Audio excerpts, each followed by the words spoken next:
मैं अध्यक्ष जी आपको दो कहानी बताना चाहता हूं और ये वर्षों से मेरे मन में था। इस पार्लियामेंट में दो बार संजोग से मैं 2009 में सांसद बनकर आया।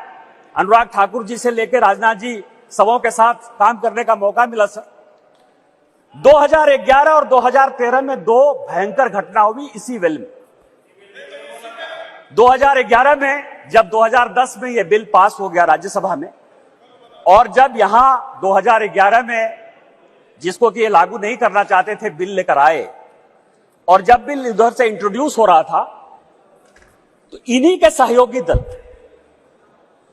के सांसदों को इसी कांग्रेस ने इसी वेल में पीटा सर। दो बिल था, एक महिला रिजर्वेशन का 2011 में और 2013 में प्रमोशन इन रिजर्वेशन।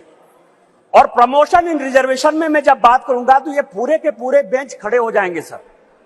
यही वी नारायण स्वामी बिल को पेश कर रहे थे। समाजवादी पार्टी के यशवीर सिंह शेड्यूल कास्ट थे सर, ये कहते अधिकार की बात, शेड्यूल कास्ट शेड्यूल ट्राइब की बात करते हैं सर।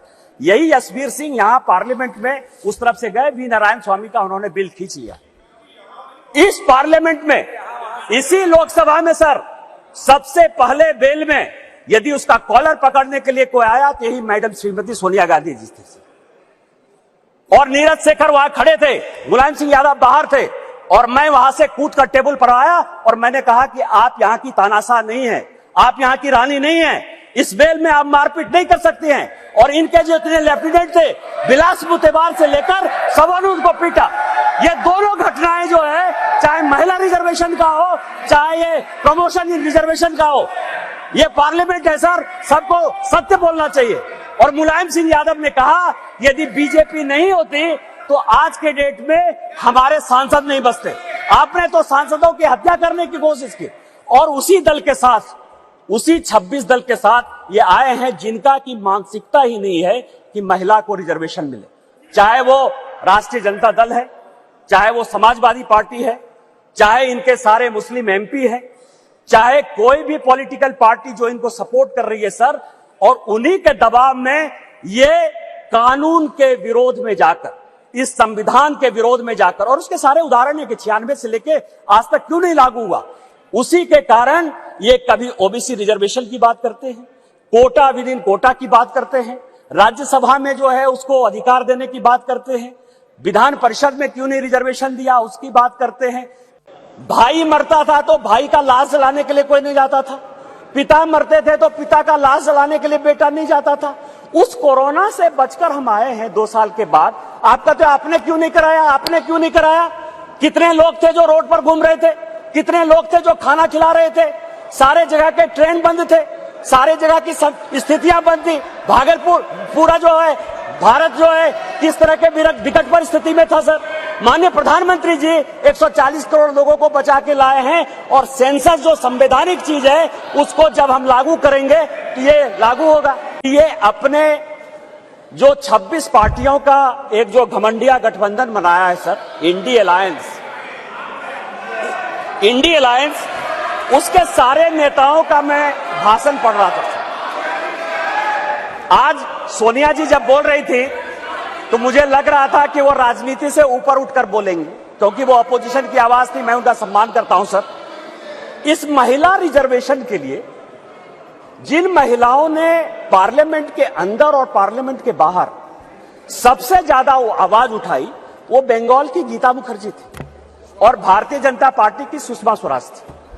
ये दोनों यदि नहीं रहती तो आज ये दिन भी देखने को नहीं मिलता। 33% यदि रिजर्वेशन लोकसभा और विधानसभा में यदि लागू होने वाला है, और माननीय प्रधानमंत्री जी लेकर आए हैं इन दो महिलाओं का, लेकिन सोनिया जी ने अपने पूरे भाषण में न गीता मुखर्जी का जिक्र किया न सुषमा स्वराज का जिक्र किया। यह किस तरह की राजनीति है? अपना क्रेडिट लेना चाहती हैं कि हमारा बिल है।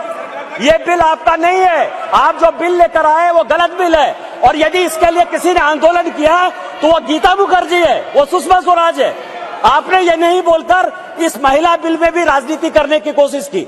और आज का पूरा क्रेडिट जो जीता वो सिकंदर, जो गोल मारता है, यहाँ बंगाल के लोग बैठे हुए हैं, जो गोल मारता है उसी के नाम से गोल मारा जाता है। माननीय प्रधानमंत्री जी गोल मारने को तैयार हैं। ये भारतीय जनता पार्टी का बिल है और ये माननीय प्रधानमंत्री जी का बिल है, आपको ये मानना पड़ेगा।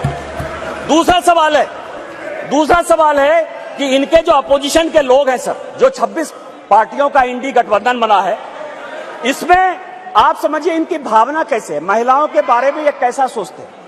ये सोचते हैं, अब नहीं रहे, इसी सदन के सदस्य थे, राज्यसभा के भी सदस्य थे, इनके पार्टी के बड़े नेता थे अपोजिशन के, वो कहते हैं कि परकटी महिलाएं आ जाएंगी।